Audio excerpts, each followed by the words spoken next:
This episode, I talk with Rob about getting back to the basics. We get off topic quite a bit, but that's how we are, more so me, scatterbrained at this point in life. But sit back and enjoy, and let us know what you think. Hopefully our audio and video making will get better as we learn this. I am no expert, and this is only our second time, and we had some audio problems with this recording. But like I said, we're getting back to the basics by Randy and Rob. Just need to get back to the basics.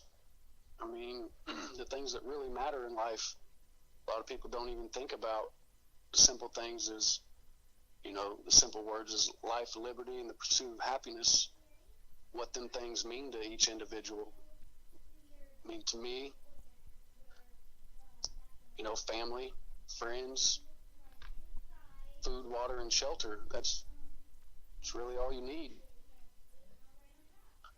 Yeah, it's when you slow down, a lot of people think they can't live without this and they can't live without that. But truth is, you don't realize what you could do without until you've done without. So we slowed down before we moved out here, and it's kind of relaxing to slow down. Shut off all the lights and only have oil lamps. Oh yeah, that's sweet. I told people about it, back then, and everybody wanted to laugh at me. But you don't realize the stress reduce on it. Yeah, and it puts you in a more of a relaxed mood. Oh yeah. Like an oil lamp will put you almost in like a transit type mood. You get to thinking, you get to feel. But them's all senses. We go back to the basics. A lot of people don't even know their 5 senses anymore. The old lady the other day found something on the floor, and I said, "What's that?" She said, "I don't know." So immediately the thing I did is I picked it up, I smelled it, I looked at it, and then I stuck it to my tongue and tasted it. And she was like, "Ew, what are you doing?" It's like, well, how are you going to find out what something is if you don't use your senses? If you look at a baby, what do? They go by strictly instinct. Yeah. They taste it, they feel it, they touch it, they look at it, they try to listen to it, unless it's their parent, and then they shut that one off. Yeah, nobody listens to their parents anymore, no matter how old they are. 18 minutes old to 18 years old. Yeah. So a lot of people think that it's hard to get back to the basics, but it's not. If you really think about what matters to you in life. I know everybody's matters are different, but to me, family, friends, and the relationships that you have with one another is key. That's what puts a jump start into the rest of your life. If you don't have any of them, then more than likely your life's going to be hectic. So 2 things you mentioned there. Your family and getting along with them and being back in the basics. So yeah. Back in the 80s, early 90s, it was almost custom to sit at the dinner table all the time. Oh, yeah. And eat as a family. Not right? no more. Not anymore. Also, with going on the family route, you have to have support from your family. You know how many times I've told the family that I want to go to an off grid or I want to do slow down, and they just laugh. You know what? That's not support. That's right. You may not agree with what I want to do as your lifestyle, but support it. Yeah. I said I wanted to buy a farm. Everybody laughed in the family. There's still one of my uncles I won't talk to because he's a dick, but he keeps making fun of it every time I see him. What you got out there on the farm now? Making it a joke. Well, it's a lifestyle. I don't joke about you. Well, that does absolutely no. It has no beneficial value to it. Joking and downing or harping on somebody for what they like or want to do only hurts that person one way or another. Right. I mean, you're still going to do what you want to do, but you still have it in your mind is why is my uncle not support me? Why does he not say, kudos to you, go out and do what you want to do, make yourself happy. Right. Why? Yeah. Why down you for it? Is it out of jealousy, or that's the thing, is sometimes it makes people feel better than make people feel bad, and that's just a completely wrong way to think. Especially when you could be a support. If your uncle was just say, Randy, good job, man. You've earned it. You've figured something you want to do. Go all out. Put all into it.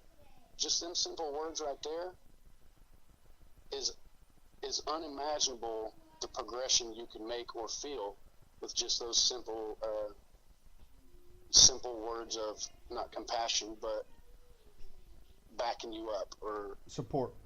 support. Yeah, there you go. Yeah, that's the thing. I mean, I'm not asking, for you to even buy my product. Just don't make fun of what I do. I don't even care if you do give me kudos. It feels nice to hear it from other family members. That's pretty neat what you're doing out there. Or, I have an aunt that was on my mom's side, that where farming came from in my blood, and she said, your great grandfather would be real proud of you. And, that meant a lot to me. Yeah, that feels good. But,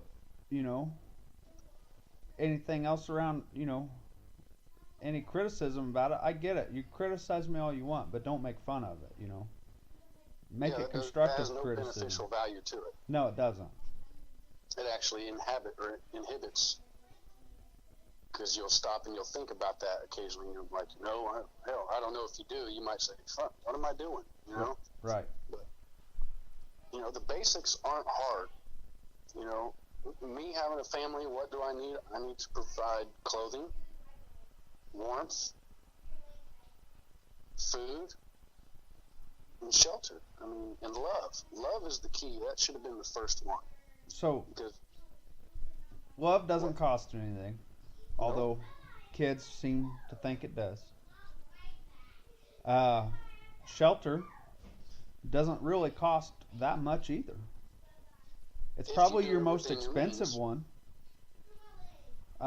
due to the government with their hands in everybody's pockets. Most regulations in towns and cities have a 900 square foot minimum regulation. But even that's not, that doesn't cost a lot if you do it yourself.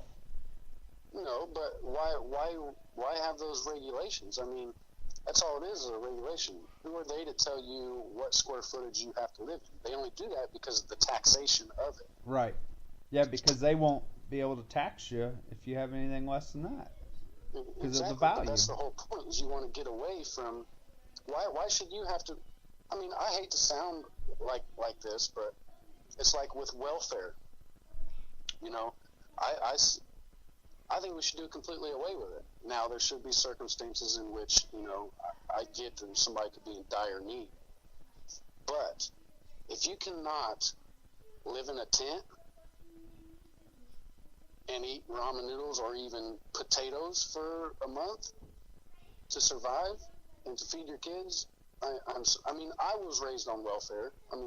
So don't think I'm just bashing, but welfare should be the absolute last resort, not the very first. Right.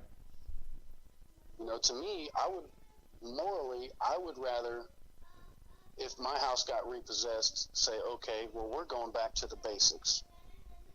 We're going to go and we'll live in a tent in the woods somewhere. Yes, it might not be the greatest, and people can say, oh, wow, look at your house. But you know what? You're sleeping with your family. You're breathing. You're eating with your family. And you're with them, and you're doing it yourselves, not having me pay for someone else's living. Right.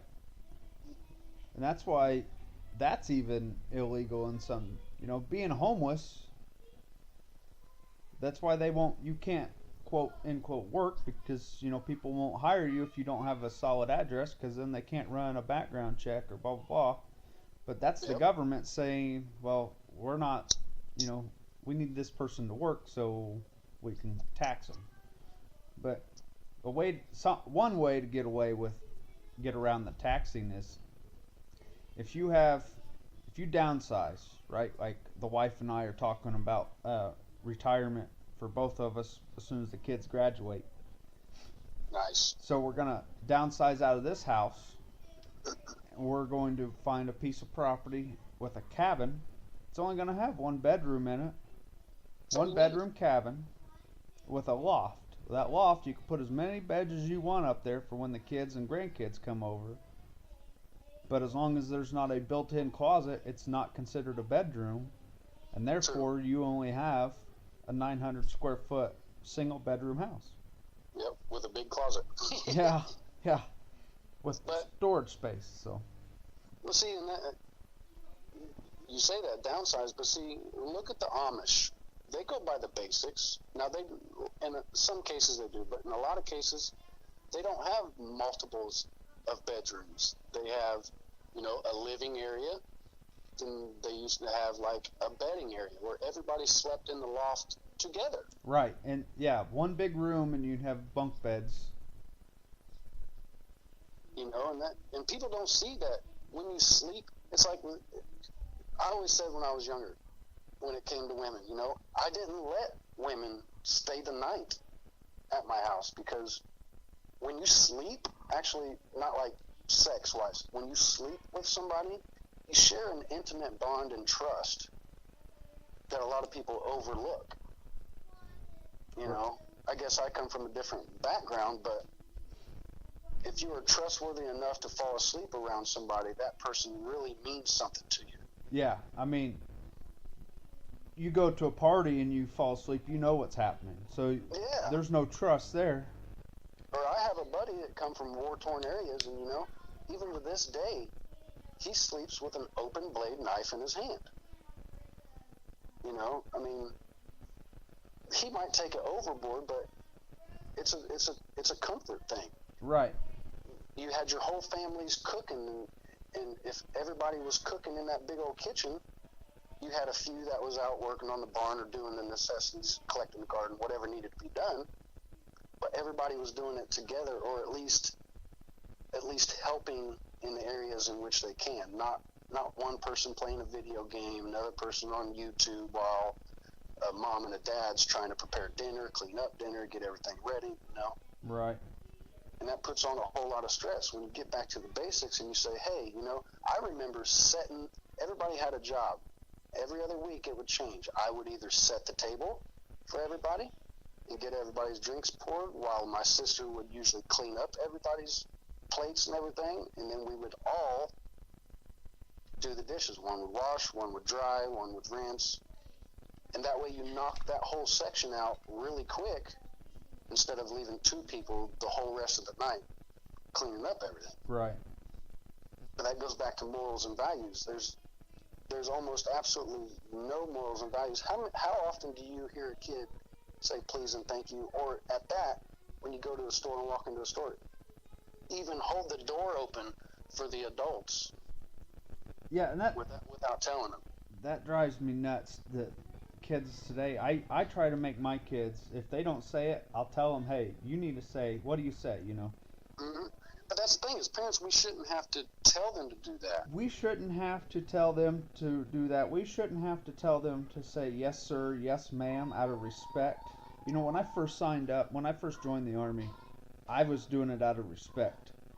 And this And people NCO don't do said, that no don't more. you ever say that to me again. I'm not an officer. I said, well, with all due respect, I'm not in the military yet, because I hadn't signed my contract.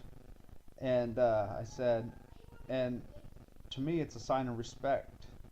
It is. And he said, I get that, but now that you're in uniform, It's chain of command. it's chain of command, and I'm not a sir. A sir is an officer. I said, okay, well, thank you, but I say it to people around here and they get pissy. I'm not a ma'am. Yes, you are. It's a sign of respect. I'm not And see, and old. that's demoralizing. Why would you call somebody out on being respectful? Right.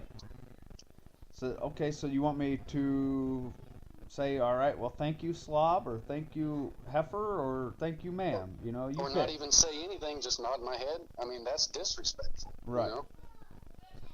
But there is no morals and values anymore, Randy. And one of the key things is on why is the parents. Well, there is no back to the basics. The parents aren't around enough to instill these into the children. The children figure out for themselves what they can get away with not saying thank you, and what the schools don't teach them all this. And like I said, back to the basics. If you work together on everything, you're around. I spend, minus the time I've been off and minus the time my old lady's off, I mean, I would say easily we spend, let's just say 50%, which it's more than 50% because we only get 2 hours with our family at night. But Right. when you only spend 50 or less percent with your children, they're not going to pick up your morals and values. They're going to pick up the morals and values of society. And if you got back to the basics, you'd be around them more, and they would actually have more respect in what they get because they see you and they put forth work and see what it takes to get that $1 or to get that pork loin dinner. So it's not just, oh, well, I'm not going to say thank you because all you did is go to the store and pay $7 for it. Right. They're going to say, man, I seen you raise them, and I fed them hogs this whole entire time, and and then we cut it down, and then what I mean? They have a little more self-worth. That's what I try to teach, and I mean, I feel like some people recently say I'm a little too strict, but I expect a lot out of my children. I do as well. Because if you stop expecting things, they don't progress. Right, and they're going to start demanding things out of you, and I had a post on Facebook, and one of the ladies had said that I wouldn't ever treat my kids like you do. But you know what? I'm proud to say I have good kids. I just hold them to a high standard. I'm not saying her kids aren't good, but I knew her kids, and they grew up in and out of the system. You know what I mean? And that comes from what you were just talking about. Lack of discipline. Okay, yes, so lack of structure. Yes, so I expect you. I gave you a chore. Go do it. I'm holding you to a high standard. I give you enough stuff for free. Obviously, because that's what families do. They support their children. But you got to work for it. Well, there's a difference between supporting and enabling. I mean, and it's a very fine line. So, just about anything that my kids ask for, I try to give it to them within reason. But I also expect them, when it's cold outside, to take water out to the pigs. Or, you know what I mean?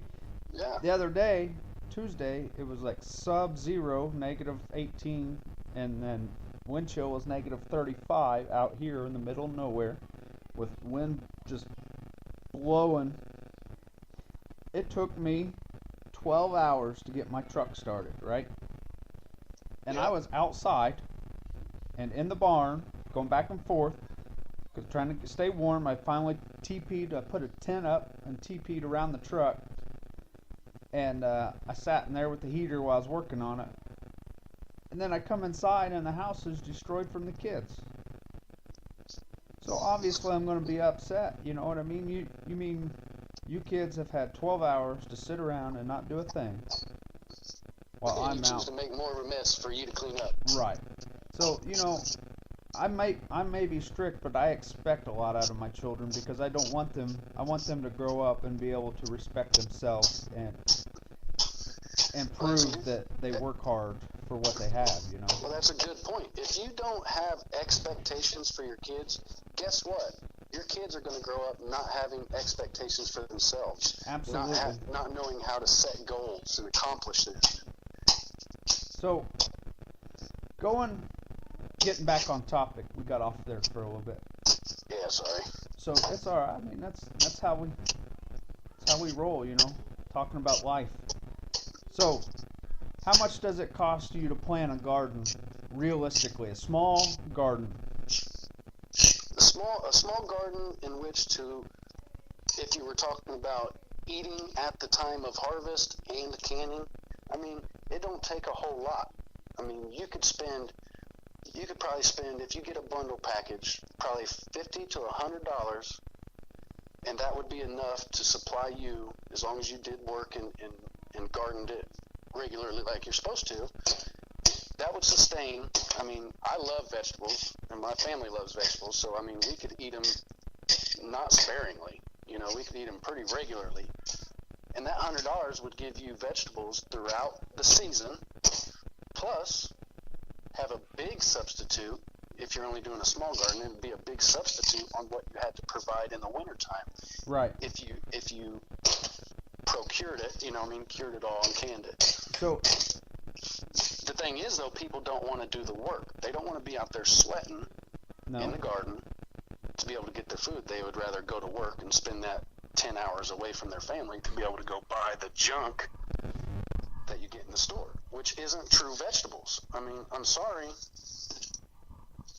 You know, a banana from the store and an apple from the store is not the same as a banana off the tree. You could pick one off the tree and take one out of the store and take a bite out of them, and you'll immediately notice a difference. It's not fresh. Vegetables and fruit, they actually lose their nutritional value the longer they sit. But that's a whole nother story. But by the time it gets to the store, it's already months old. Yeah, and sprayed with all sorts of chemicals to keep from rotting. Right. I mean, getting back to the basics is only a portion of it is manual labor or whatever. The other portion is a mental mindset. That's the biggest part of it. So, you know, someone that doesn't want to weed a lot, right? But they want to have vegetables. $10, and they could have their own little vegetable garden, and they wouldn't have to pick a single ounce of weeds out of the garden.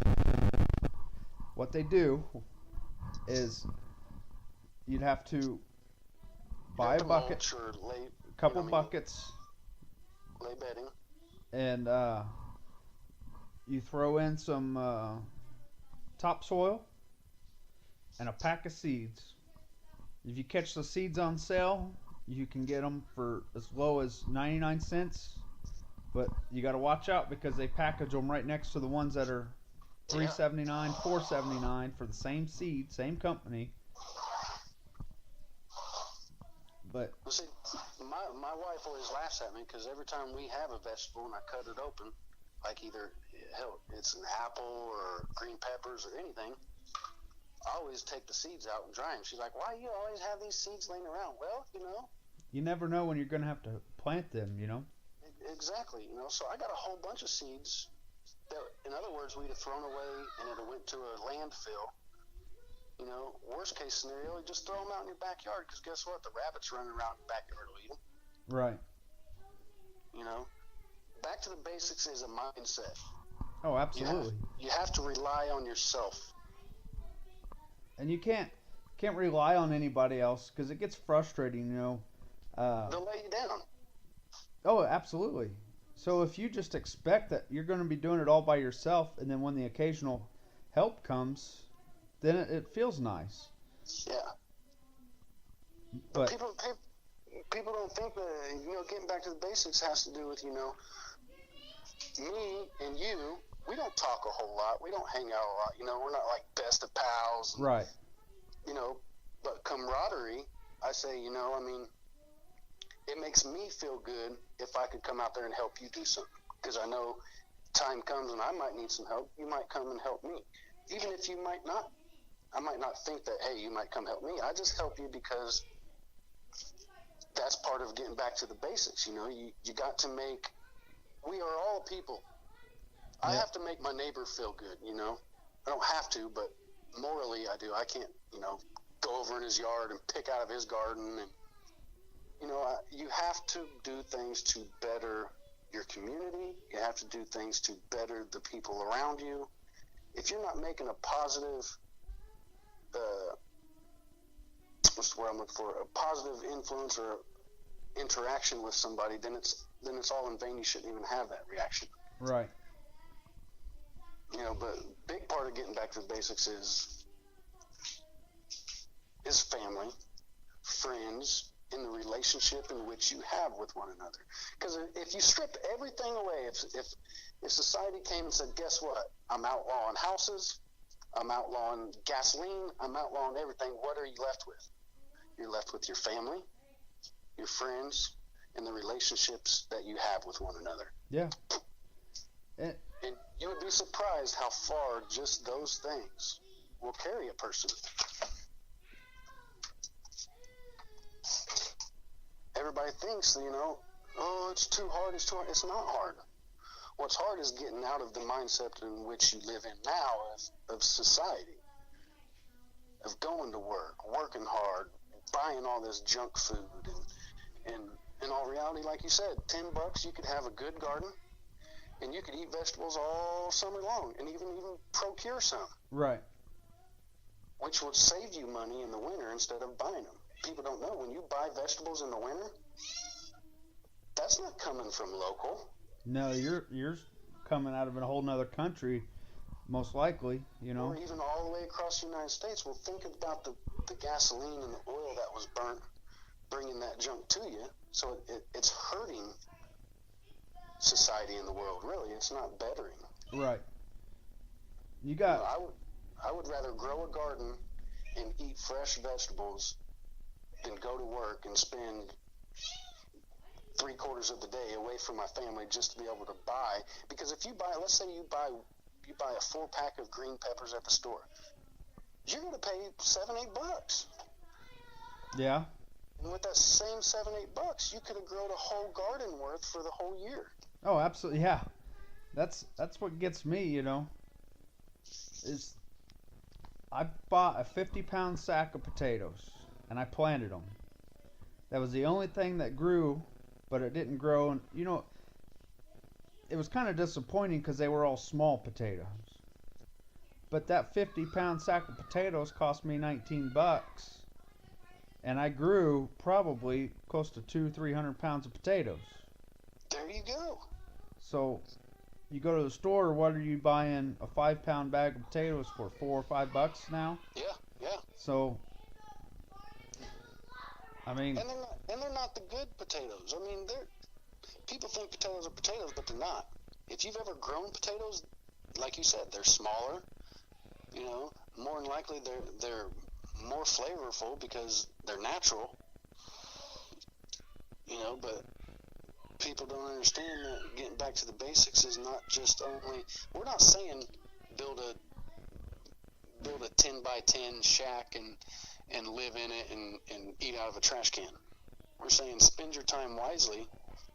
Think about what matters to you, because as long as you're doing what matters to you, I guess if internet and fancy cars is the only thing that matters to you, then okay, go for it. But guess what? At the end of life, when you're sitting there and you're dying on your deathbed and you're saying, man, only if I could have spent that more of all that time I spent in that flashy car and all that, in that nice house, if I could have just spent that time with my family. Right. That's one thing that I try to, do a lot of stuff on my own, not just to save myself money, but because it's feels, it's a sense of accomplishment. It goes back to, the basics on you're not wasteful. You use everything. Yeah, and that's what we do around here too. You know how much food goes into the garbage in America, and we got kids starving. We have one of the largest food wastes of any country, because we produce probably more food than any country, and it's not food waste of, I don't know, it's what it is it's food waste of our leftovers, or we cook too much for ourselves, so then we end up throwing food out, or we have these sell-by products, so we produce too much. It just can't get to the consumers because they want so much money for it. So our It's supply waste, and demand, though. right? Our waste is through the roof. So if I bring you 100 cases of bananas and we only sell 15, 85 cases of bananas are going to the trash. You know, In most cases, yeah. But you can do all sorts of stuff with bananas. you You make can. banana puddings. You can make banana wine. You can even use the peel that everybody throws away to make wine, You or can to even make a vinaigrette. use it in a compost and put it back in its natural environment. There you go. You can also feed it. It's not recommended in large amounts, but you can feed it to hogs, the banana peels. Um, Or and I, you could compost it back into the garden, yep, where all that nitrogen goes right back into your plants. It right. self feeds themselves. So what we do with our food waste, if it doesn't go to the animals, then it will go to our compost pile. So we're not wasting. We have trash that we burn, and then we recycle our glasses and metals because they don't burn. So, and we don't have to pay for trash pickup. Why am I going to pay for trash pickup when everything's paper and plastic and I can burn it? You know what I Yeah. mean? And See, if you say compost pile, a lot of people nowadays don't even know what the hell a compost pile is. you know, you're right. Compost Or pile, fish wheel. They don't know that stuff. they don't, not a clue. So I'll explain it for, you know, so compost pile is anything that is degradable, biodegradable, and has the ability to give back to the soil. So we use our compost pile. Okay, so when we clean the barns, the hog manure, it goes into the compost pile. Okay, then we also throw on grass clippings sometimes when the grass gets too long, or Yeah. sometimes we throw the grass clippings in to the animals and they eat them. It just doesn't matter. Food peels, coffee filters, coffee grounds. Oh, them's great. Yeah, high nitrogen. What you need for a compost is nitrogen and something they call it green and brown. Green is your nitrogen. Brown is starches, I guess. So they work together and they mix, and then they start cooking. So your compost pile could be generating heat year round if you stir it continuously, Yeah. and then you can throw that onto your garden, and now And methane. you have fresh fertilizer. Very fresh fertilizer. So and it's healthy too. It's not this chemical you have to worry about ingesting. I mean, not that I myself am not. I don't know. It doesn't bother me the thought of some of the stuff. You know, spraying your cornfields with fertilizer. I get that, and it doesn't bother me because they've proven some of it. Some vegetables do not carry through, but they can't prove it all. Yeah. So, I get where there's concern with it because nobody wants to be drinking herbicide because it says it's not for human consumption, but yet we put it on our foods and then we Yeah, consume thank you. Hello. it. So I get that, but so that's why we compost too, and it also saves on our trash. You could throw paper in there. Yeah, it'll disintegrate. Yeah. So I mean, it's Why don't they teach us stuff? And this is normal stuff that they should teach in school. Why should we as a people, when we know the world's going the way it is, and we're packed full, populated, and there's the dumps are completely filled with biodegradable stuff? Why don't they teach in school how to better the world by composting? I know everybody don't have the room to do it, but guess what? Somebody does, and somebody will take your compost. Oh, absolutely. You know what we did in high school is we actually our FFA owned a field, and we had we rotated corn and soybeans, and during our corn years we would do a corn maze. And then the field next to us during our bean years, they would let us use their corn for corn maze. And we were a self-sustainable agricultural department through the school. Well, somebody got a feather in their hat Oh and gosh. decided that that area would be for better use if they put a huge soccer field and three ball diamonds out there. They're 100% wrong. Absolutely. Because you know what? Now instead of the and they took out the greenhouse from the school, you know. So athletics is important in youth because it gets you, moving and your kids aren't laying around, but not as important as learning how to, Procure food. yeah, and be sustainable. And see, that's a big problem. They should have never have done that. You know, they don't want you to learn how to be self-reliant. Well, let me take that back. The school systems themselves, like the actual individuals, the principals, all them people, they do, but they go by a criteria guideline on financial. Oh yeah. And if it's not going to benefit the school financially, their higher ups won't allow it to continue. Well, right. So now you can play two softball games and a baseball game out there and charge five Yeah, dollars a head. $6 a head. Now you got, $300-400 a game coming in, or a day when you got all three diamonds going, opposed to when the agriculture department was paying for the grain to go in the ground, and then the farmer would, uh, Harvest it. they would harvest it, they would plant it and harvest it and donate their time and equipment basically to us, and that paid for the agriculture department's. It went back to the ag department. So not only do they cut that, they cut the funding for the ag department, Hmm. you know, Which hurts everything all around. and since I've left, they've cut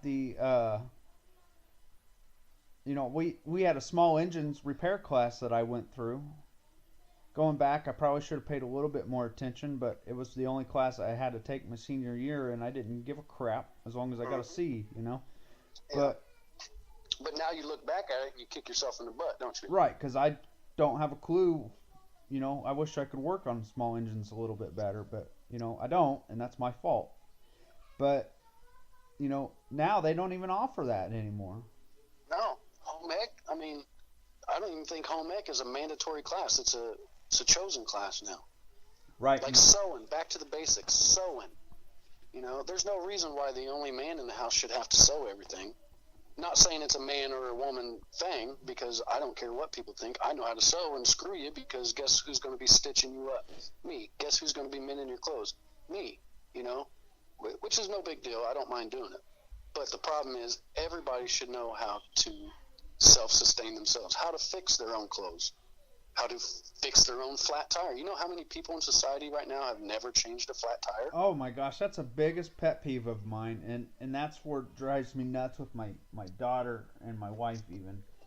And every time I say it to my wife, she's like, "I don't need to learn how to do that. You'll do it for me." And I'm like, "I won't be here all your Exactly. life. Chances are I'll probably die sooner because I'm old and broken anyway." But the fact is, you can't You go can't rely on along someone else. and expect somebody else to do it for you. I hear this all the time in my household too. I'm a strong, independent woman. I don't need a Yep. man to do anything. And then you know what comes around within 24 hours? I need help. Yep. I thought you were a strong, independent woman, didn't need any help. And then I get told, shut up. So, you know Yep. what I mean? So I'm trying to teach lessons, okay? So, God love her. My daughter cannot drive. Seems like every vehicle she's driven, she's come home with a flat tire on. And she doesn't know, or she won't say, what, the other day, Christmas Day, I'm trying to leave my grandmother's house and my truck's got a flat tire on it. So I asked her, because my daughter was the last one to drive it, because it wasn't flat when I got there. And she's like, well, it did start driving funny, but I was almost already here, so I just kept coming. Oh no! See, You could have ruined so much more stuff. Drove the tire was off the bead on the wheel, you know, Mm. and that sucked. And then I don't know. It's just Well, I got a pet peeve with my stepson. Always likes to say, "I can't, I can't, I can't," and I almost smack him in the head every time because can't should not even be a word in the dictionary. It should not even be in one's vocabulary because no matter what it is, you can. Oh, I can't go to the moon. Why can't you? right. You can if you did the proper studies and you did the things to it. He always says he was changing the trash yesterday and he was taking a small little tiny bathroom trash can and dumping it into the big one. And he kept getting frustrated. I can't, I can't do it. I need you to help me. I said, so you need me to help you hold a bag open while you dump a tiny other little. I said, hold the bag in one hand and hold the other can in the other hand and dump it in there. Well, he finally ends up doing it after about 25 minutes of griping and complaining that he can't do it. And I said, oh, look at that. You did it. So all this time you spent saying I can't, in all reality, it was just a cry for somebody to do it for you. Absolutely. And like you get back to your daughter not knowing how to drive, it's like the reason it doesn't matter to her, well, in my opinion, is that she's not the one fixing it. So if she was to fix it, she would understand the cause of what caused it. Therefore, she would not want to fix it again, so she would correct the problem. Yes. But if somebody always does it for you, you never see the whole big picture. And you And become that gets back to getting back to the basics. You fix things on your own. There's no reason why I'm not mechanically inclined at all. neither am I. I can do the minor stuff. Yep. But if you're driving a vehicle that you can't fix something yourself, really you don't need that vehicle because it's only helping you briefly because it's going to need brakes changed. It's going to need oil changed. And if you don't know how to do all that, you're relying on someone else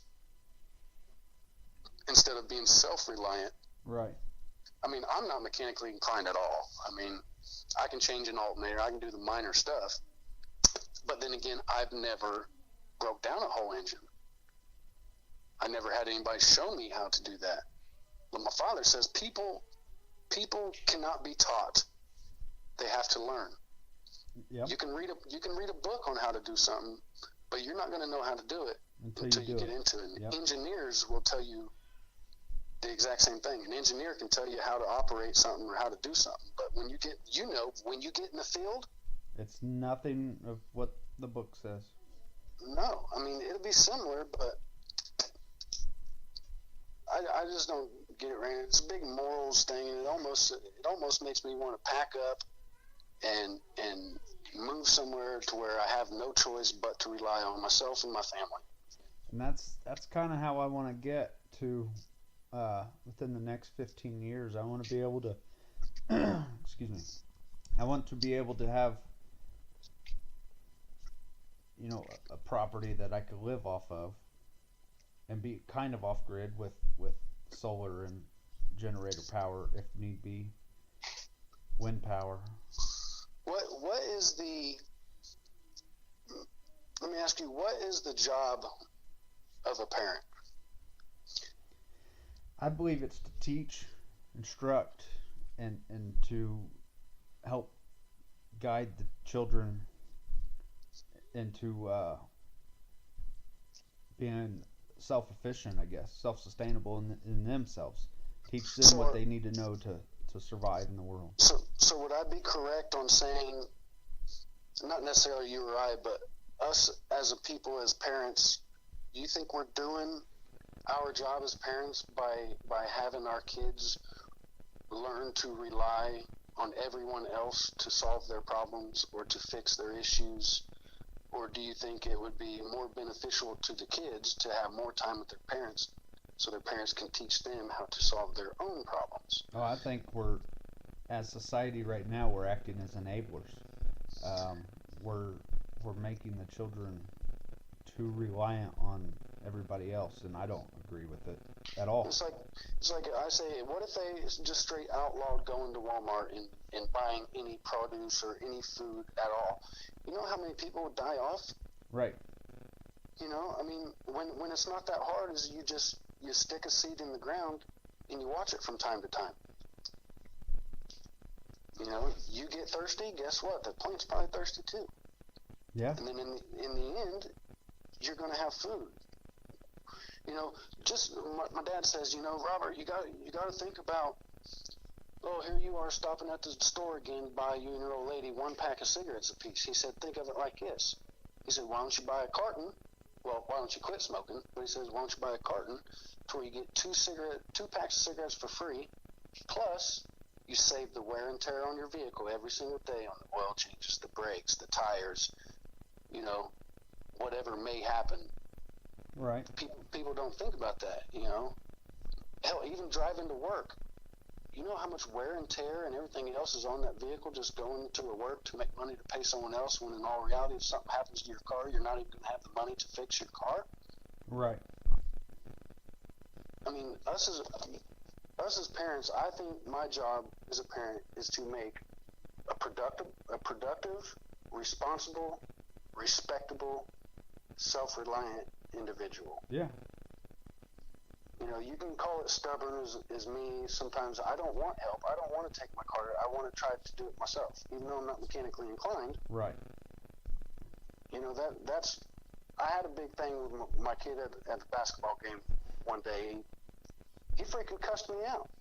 Now, I went down after his game to pat him. I patted him on the shoulder and said, "Hey, good game, man. Don't get down on yourself. You did good."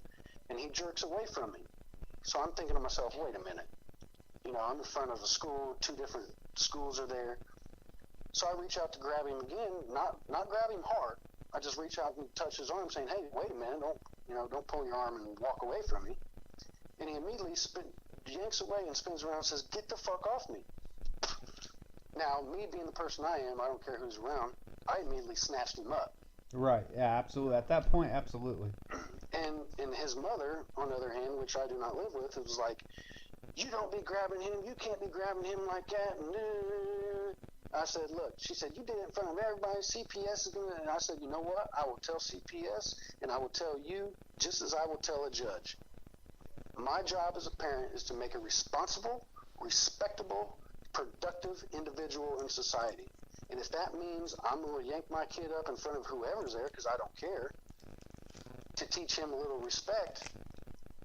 She's like, oh, well, you embarrassed him. Well, I didn't embarrass him. He embarrassed himself.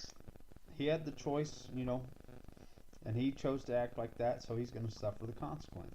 And that goes back to political correctness. A lot of people will just say, oh, well, I'm going to look the other way and let my kid treat me like this because other people are around. Me, I don't care what other people think.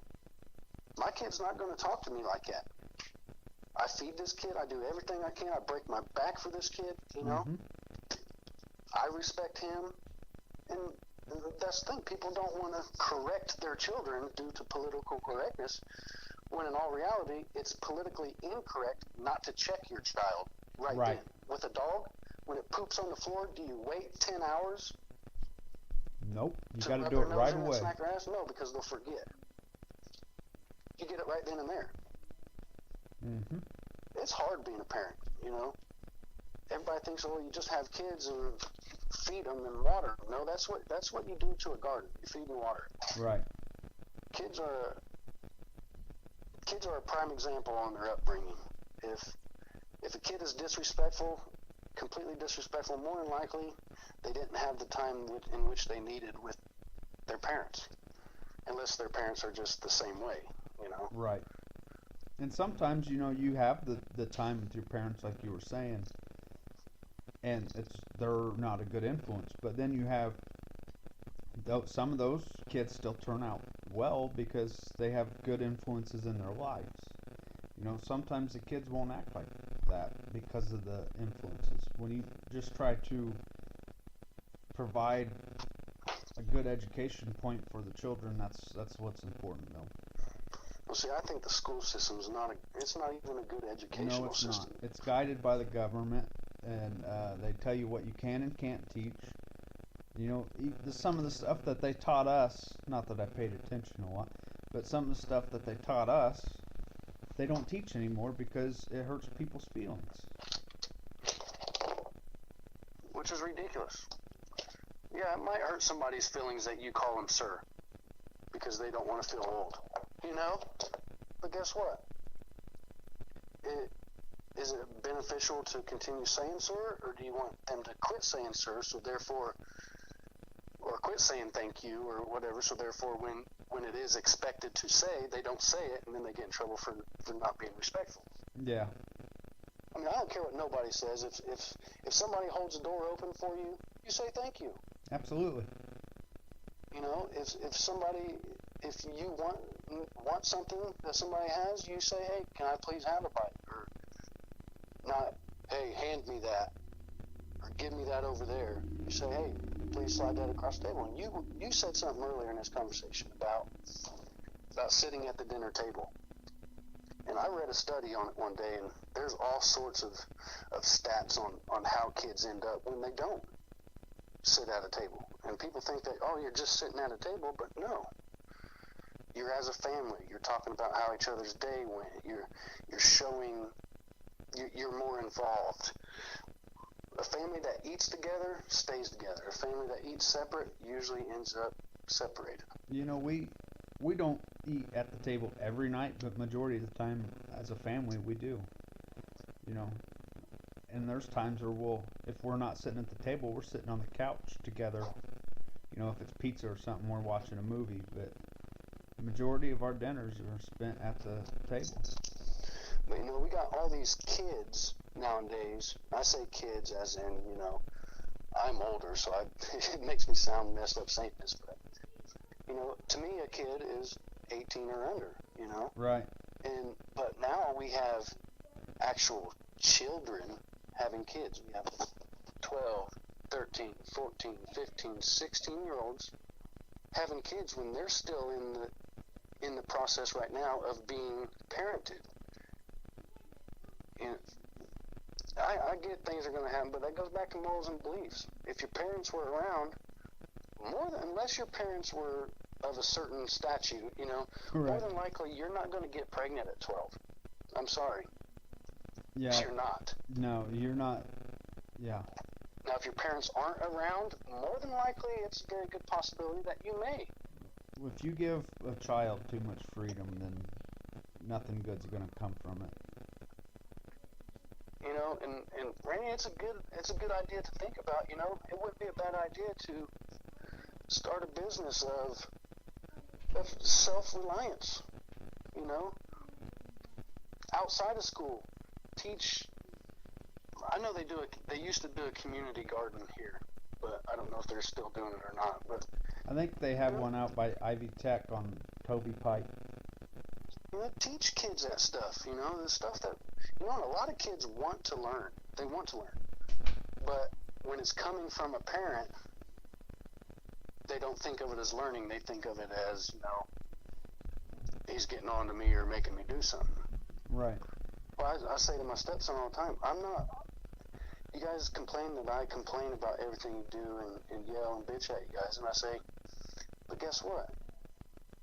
Is it the person's fault who continues to leave the things laying around, or is it the person's fault that continues to bitch about the same thing? He always gets mad, my old lady always gets mad, well, you hate him. No, I love him. That's why me as a parent, his dad's not around, So it makes it double hard on me because I'm trying to teach him to be responsible. Yes, I'm constantly on you, and he's not going to see it now, just like I didn't see it when I was younger. I used to think my dad was a dick. I couldn't do anything right. But now that I look at it, he was only trying to give me the skills in which to be a better adult. Right. Yes, I'm on my kids all the time, but like you, I have a higher standard. I don't want my kids being lazy. I don't want my kids not wanting to help, It don't take a genius to know when you go to the trash can to throw your paper plate in there or whatever it is, that it's full.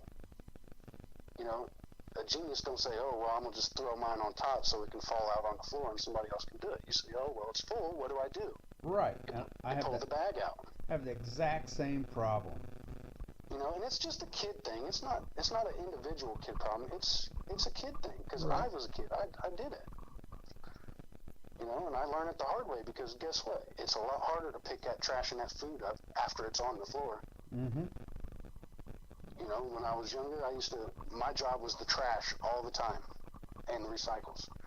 So instead of taking the bag out every time it got slightly full, you know what I learned to start doing? Take the boxes, tear them down, take the milk jugs, instead of putting them in their hole, smash them, and then put the lid on them. Right. You can get double the amount in there. My kid thinks he can take the trash out of the trash can, walk it to the garage, set it down on the garage floor, and then turn around and go back to playing his video game or whatever. And then I yell at him for not taking the trash out, and he's like, oh, well, I forgot. No, you didn't forget. You was lazy. He said, I'm going to just set it right here. I'll get it later. It's not that hard to walk an extra 12 feet to the trash can and put it in.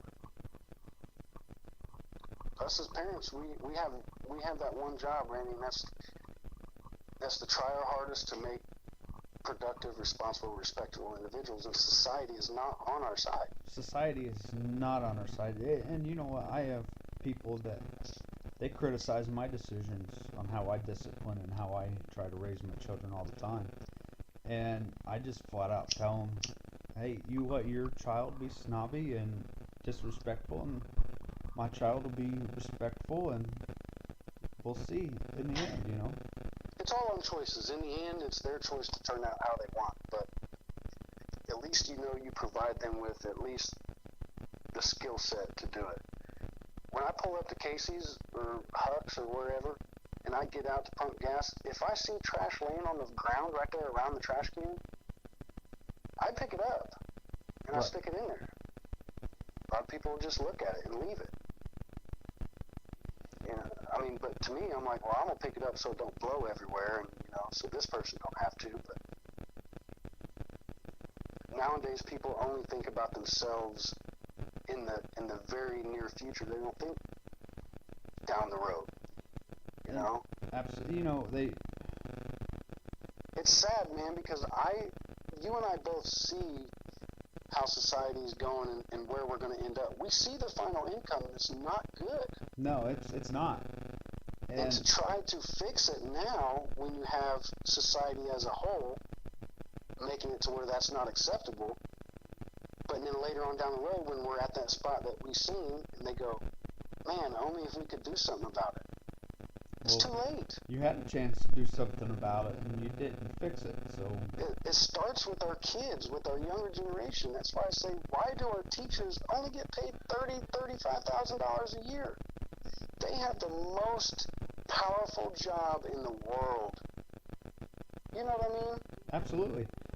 Why should these teachers have to go by a regimen on what they can and can't teach? Why can't that teacher take it upon themselves to say, hey, you remember the school, or the movie, what was it, East Side High, or, man. Anyways, teachers why can't they just say, you know what, kids, today I know you know what 2 plus 2 is. Today, we're going to teach you real numbers, or we're going to teach you how to think differently outside the box. They don't like the outside the box thing. Right. In math class, I always failed because I would come up with the right answer, but I didn't do the 15 steps to get there. I'm when right you can there just with reverse math it and come up with the same answer. Right. We're teaching our kids knowledge that that's not even necessary. And basic math is one of my strong points, and it's almost non-existent anywhere I go. I was at work the other day, and they were asking, basic addition and subtraction, even some division, and I was just rambling it off right off the top of my head. And I heard math never was my strong point. Well, that's basic. That's basic math. That's That's not algebra. Algebra wasn't my strong point either. Neither was geometry. Neither was all the other crap that they call it now. But you know what? I mean, it's just something you should know. You shouldn't have to take off your shoes to figure out a simple math problem. You know, I'd like to make it aware to people. I'd like to be able to ask just simple questions like, it'd almost be nice to pass around a petition with, you know, have military, have teachers, and then have, you know, Walmart CEOs and Jiffy Lube CEOs and Kmart, and have all these people and football players and baseball players. Then ask the question at the very top saying, who deserves $100 million a year out of this list? Right. You would be surprised the people who say the CEOs and the football players. Oh, absolutely. But quite frankly, you're not going to have that football player if the kid cannot be productive in school to graduate to get there. You know, because a lot of times they go through college and all that. But there's no reason a football player should get $100 million a year to protect a football for 3 months out of a year, when we got people washing the bloods off of their hand and watching their best friends freaking get killed, and got our teachers throwing their heads to the desk going, what am I doing? For measly $30,000. Yes. I mean, if you ask me, that's completely backwards. Oh, First off, I absolutely. get people like football and baseball and basketball. They get that. But that's not a profession. I'm sorry. It's not a profession. It's a hobby. It's a hobby. It's not a profession. If you get paid a little bit for doing what you love, I say by all means do it. Right. But do it for the love. Don't do it for the pay. It's like these teachers they're being, a lot of them, it's like police officers. You know how many police officers I've ran into that have told me, you know, when I first joined the force, you know, this is what I wanted to do, this is what I had in mind. And then they say now they're just a worker. They don't even have the same pride anymore. They can't make a difference. Yeah, their hands are tied.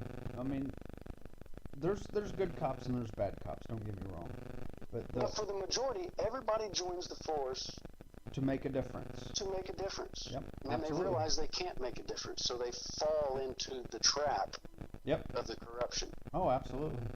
You know, when I say it's the job of them to say, you ever heard of civil disobedience? Yep. It is every person's job to disobey something that is unjust or unmorally right. Right. You know, the ones who don't disobey that order, it's like Hitler, let's say. Only if Germany would have had civil disobedience. They had soldiers who were completely obedient. If you had ones that say, hey, we're not going to kill these Jews, and if we're not doing that, there would have been no Hitler in World War II.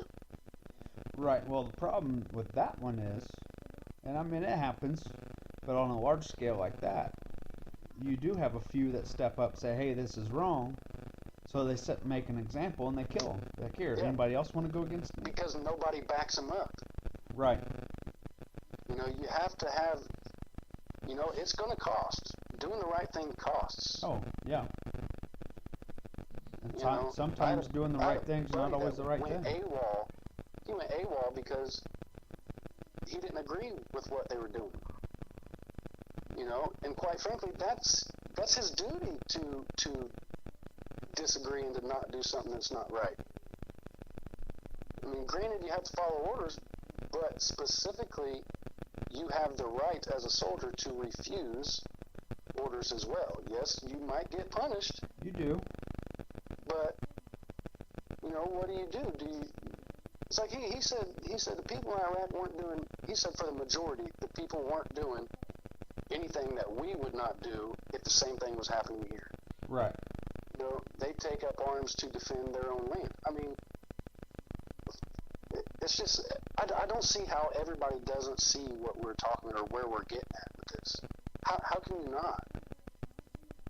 I don't get it. Right? How can you not see that we're actually raising our kids to be wards of the state? We're raising them to not do anything for themselves. And that's just what the government wants us to do right now, too. I think the But that's what's sad. The government should want the other way around. They should, because they should be for the people, but they're not. They're for themselves, and they put themselves in this position so they can protect themselves from the peoples. You know, my kids mean the world to me, and I'd give my life for them. You know, it just hurts me to think that every parent thinks that same thing, but none of the parents want to instill the values that they need because it's politically correct. Right. You know, I know we've gotten off subject, but it's kind of on subject if you think about it. It is. Get back to the basics. How is your child going to feel like he's worth something if he knows that he absolutely can't do anything? Right. If he can't change a trash bag, or if he can't change a flat tire, you can't even check the oil in your own car. You know? I couldn't. I don't feel good when I have to take my car to the mechanic shop. It hurts my feelings. Yeah, I've had my daughter's car in the garage 5 or 6 times trying to fix it and changing this and changing that, and it's still having trouble. So now I'm just gonna have to bite my pride and take it to somebody that has more stuff than I do to fix it. You know. You know, now that we talk, I think I'm gonna look into that, trying to get more involved in the community and try to help others get back to the basics. Yeah. But it starts at home, you know. Kids that just sit around and let their parents do all the work at work and then let them come home and do all the work. You gotta get back to the basics, saying, hey, we're a family. We do this together. But there is none of that no more, and it's sad, dude. No. I think a lot of people see it too. They don't acknowledge it because it's too hard. Oh, yeah. Life's hard. It's going to be a sucks. lot harder when your kids are 18 sitting in the justice system because nobody taught them to say please or thank you or hold the door. Right. And a lot of people, on the other hand, they'll argue that has nothing to do with it, but it's not the big picture, it's the small picture, it's the small steps. You skip a small step, then you're going to trip and fall down the big steps. Yep. It's like we were talking about a minute ago how, well, like you say now, the little things are what counts, but we were talking earlier about parenting. It's like the times we spend bitching and griping at our kids, when we're dead and gone, them little things are the things they're going to be thinking about. Right. They're going to think about going to Florida and the things you did there, but they're more going to appreciate the time you spent in the garden together. Yeah. You know, or the time you spent skinning that deer, because they're like, you know, my dad taught me how to do that, and now I can do it. I can do it by myself. Or the time that they freak out the first time you cut a chicken's head off. Yeah, it seems a big deal the first time you see it, but guess what? That chicken you buy in the store, somebody did the exact same thing. Right. The only difference is you had somebody else do it for you, and now you're paying $4 extra per pound because of it. Right. You know, it's sad, man. We ought to do a big garden. You know, we ought to invite kids from around the neighboring places to join in. You know, but a lot of times, unless you can do it electronically on an iPad, they're not going to want to do it. It's too much like work. Right. They'll play Farmville on their computer on Facebook, but getting their hands dirty is a different subject. And that's completely backwards. Yeah, absolutely. I love playing in the dirt. Every kid loves playing in the dirt. They just don't like taking the time out of their so-called busy schedule of sitting around. I would like to hit the breaker on my breaker box for 1 week. Oh, it would be hell. For the first week. But after a little bit of time, you know what? It would be such a relief for everybody. Yeah. As long as you didn't live with 3 women and complain about everything. Now that, I have one up on you, because, I mean, mine's all boys, but I know how women are with their hair dryers. But that's another subject. I mean, you know how much we pay for water here, man? Oh, it's ridiculous there. Water, the most essential key to life and you pay pretty much gold prices for it. Mhm. When in all reality, it's natural. It's everybody's. It should be free. Yeah. You know, you can. How long can you live without water? What, 7 days? 7 days. Yeah. You know, and now you have all the mineral rights to all the water pre-owned. Mhm. People own that stuff. You know, just wait until there's no such thing as a running faucet water. You have to buy it by the bottle. How can one person own something natural? Natural. Because I mean, some places it's even illegal to collect rainwater. it is, and that's sad. I mean, how can it be illegal to collect something that nobody owns? Right. And they're trying to even outlaw solar electric on your house, wind generated power for your house. Now, I can only think of one reason for all that, and anybody who thinks about it could come up with the same answer. Oh, absolutely. You know, that's the whole point. Why? I mean, look at the ancient Egypts. They had batteries. They had a lot more than what we know they had, and that's, I mean, come on, look at the pyramids. Yeah. Those were cut so smooth, almost laser-like cut.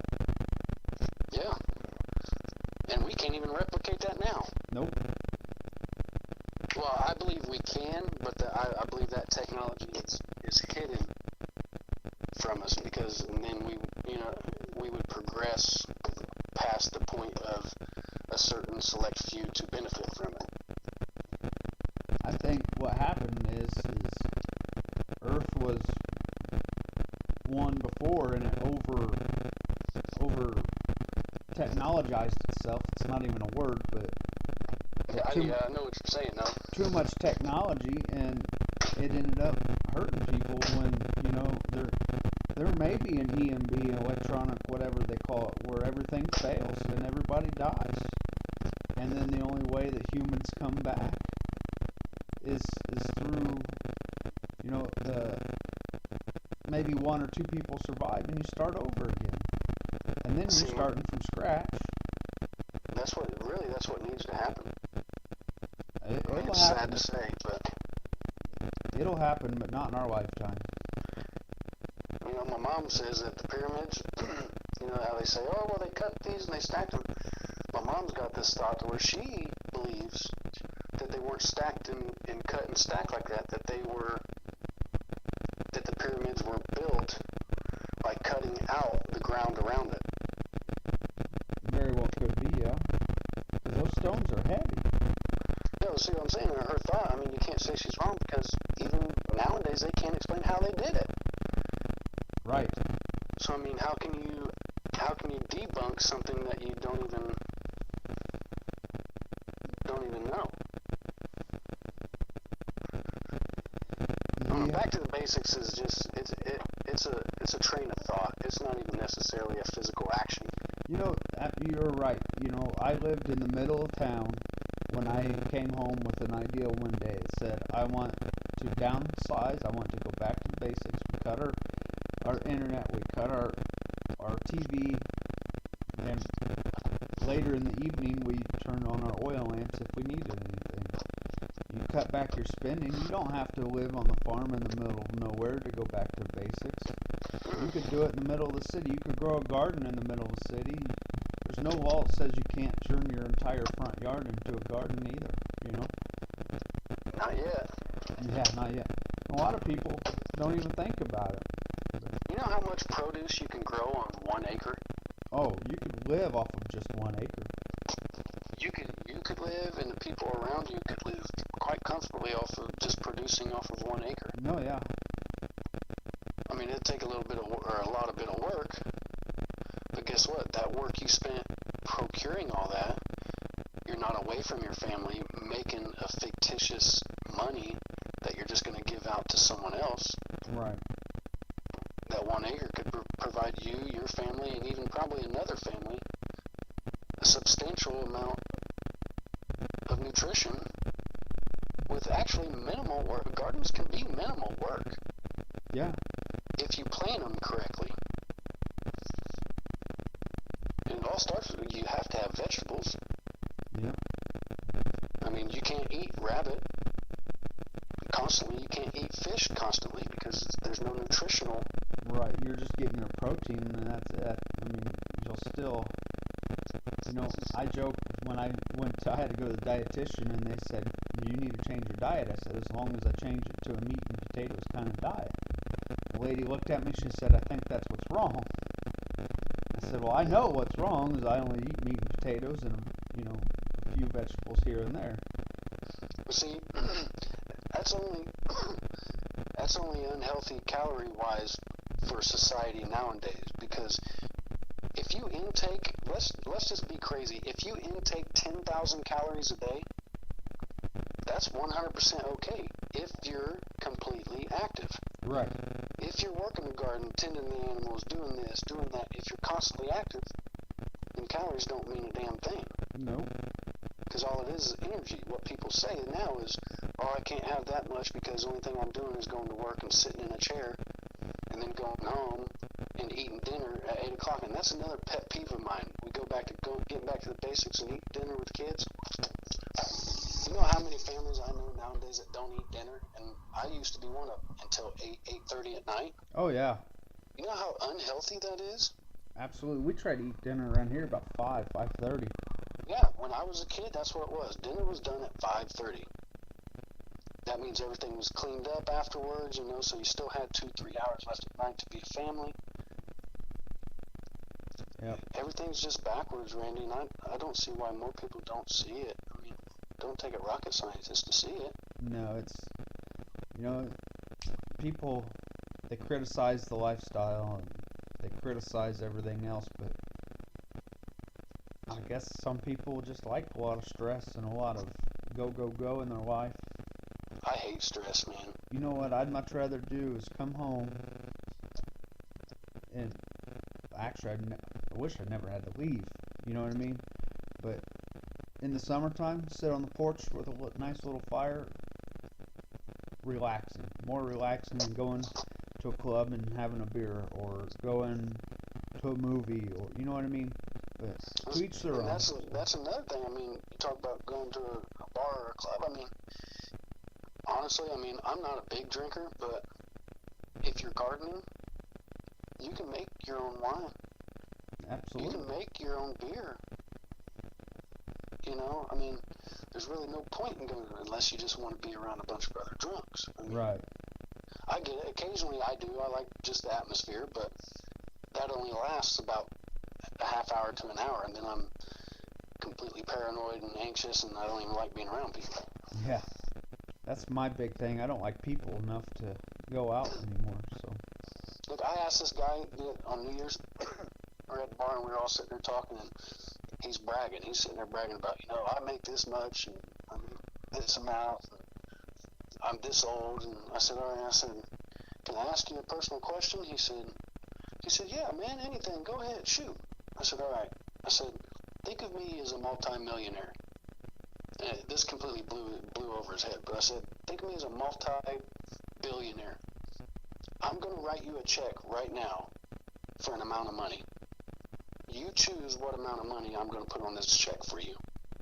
I said, but the trick is I get 10% of whatever money you touch for the rest of your life. Now, what amount of money are you going to have me write you? He said, I'd say about, 62,000. I said, so 62,000 is all you think you're worth for the rest of your life? And he kind of got shitty.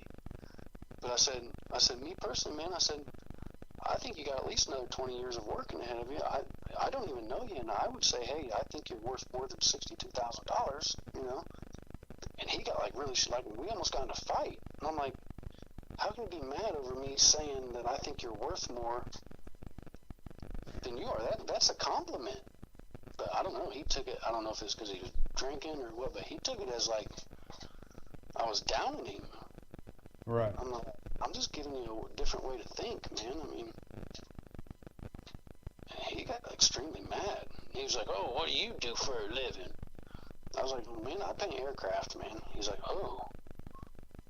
Well, I'm no different than you, but I can guarantee if somebody said I have to give them 10% of whatever money I touch for the rest of my life, but they're going to write me an amount, I would say a crazy amount, like 15 million. Oh, absolutely.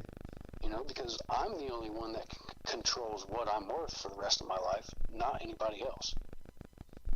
It's up to me to be an astronaut, or up to me to be a businessman, or I control that. But Right. 62,000 for the rest of your life? I mean, I don't get it. Me either. I mean, but some people, 62,000 could pay off a lot of stuff. I mean, it is a lot of money. They could pay off a lot of bills and be debt free and wouldn't have to work. But yeah, but if you think about it, how many times? I know that I've had several $1,000s in cash, but I also know how fast I spent $1,000. oh, absolutely, yeah. So and that goes back to the basics. What's a necessity? If you had your basics right, I guess $62,000 could actually probably do you quite a long time. But you wouldn't be at the bar spending money left and right, but right, and you would have to be 100% self-sustainable to never have to earn another penny again. Now I get that people can't make their own gas. Well, they can, but make their own gasoline, and so you're going to be somewhat dependent. But to what extent? Right.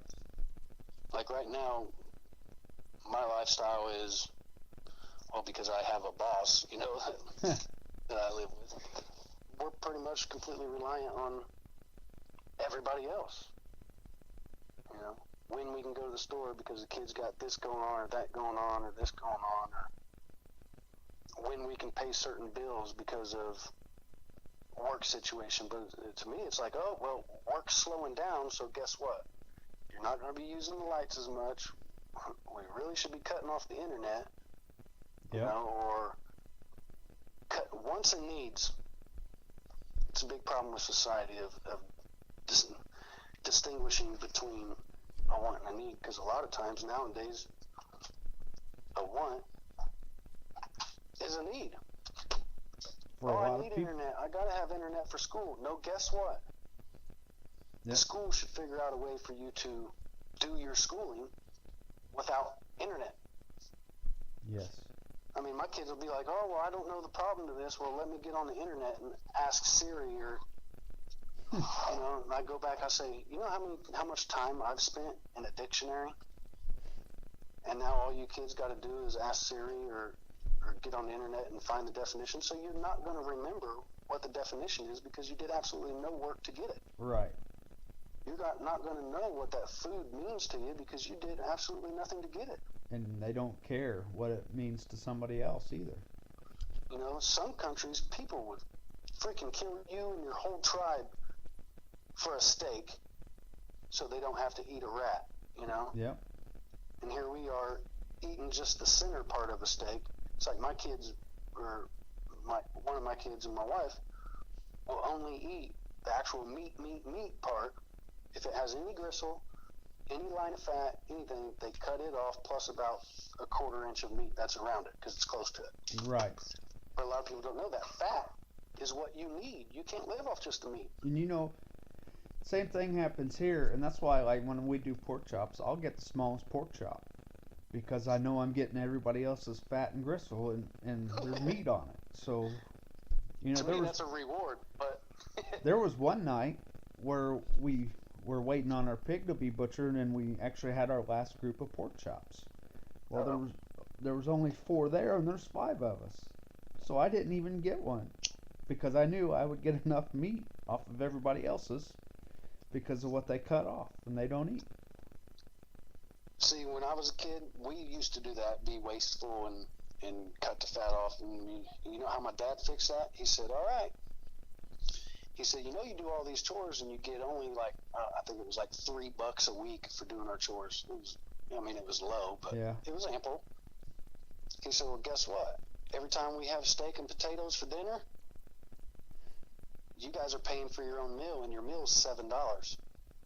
So you just spent almost 2 weeks of allowance for chores on one meal. Right. Are you going to waste that $7? Hell no, not when it's yours. But then we were also not allowed to drink our glass of milk until after our meal was done, because he said what happens is you get your plate because you think you're going to eat it, and then you slam your glass of milk before you're done, then you're full, and now you're sitting at the table for 5 hours until you finish your meal. Right. And now that we're on milk for a quick second, milk is actually, the milk we buy in the stores is not good for you. No, they've processed everything good for you out of it. Yeah. I mean, back in the day when there was cream and everything in it, yes, it was good for you. Now all it is sugar and water. They've pasteurized all the good bacteria, and that's what milk was supposed to do, give you the good bacteria. But if you look on any TV station or news or anything, milk does the body good, gotta have milk. No, really, humans were only meant to drink milk through their young ages, through their like newborn and toddler. Right. After that, your immune system was built with the proper bacterias to live off itself. Milk nowadays is, my old lady likes 2%. Well, see, I'm a vitamin D fan. I am too.